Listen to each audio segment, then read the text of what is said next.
Despite criticism from a section of people against his doctrines, Bethlehem, birthplace of Jesus Christ, has honored the late Nigerian televangelist Prophet TB Joshua, who passed on the 5th of June 2021 after completing a church service. The Church of Nativity, the birthplace of Jesus in Bethlehem, lit candles in honor of the late Prophet TB Joshua in the historic grotto. A candlelight service was performed by priest in charge of the church, William Gattas, in the Holy City.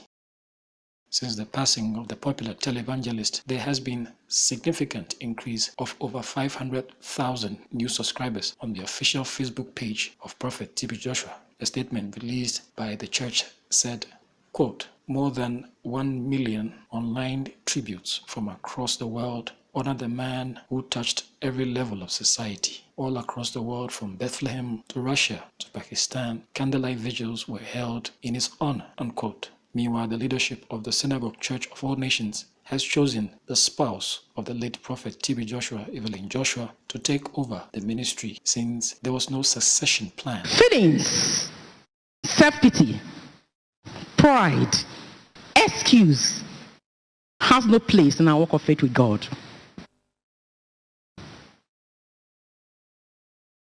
Many have given up today.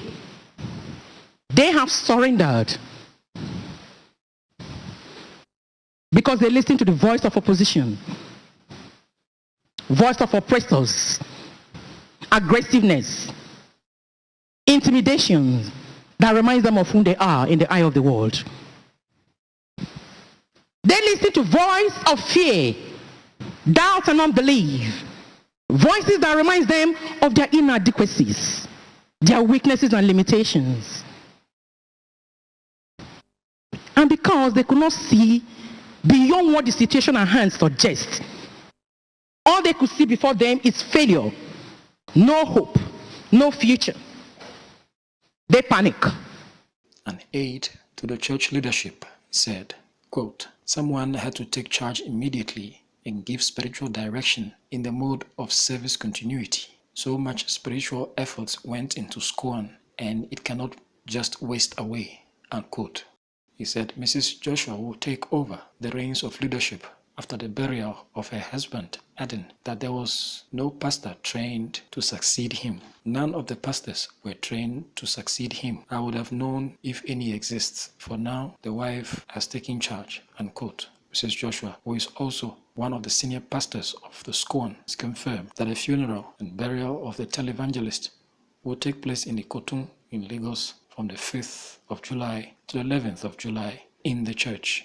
She said this when she received the Lagos State Governor, Babajide Sanwo-Olu, at her residence. The late TB Joshua, who passed on in the early hours of Saturday, the 5th of June 2021, was married to Evelyn Joshua for 25 years and had 3 children.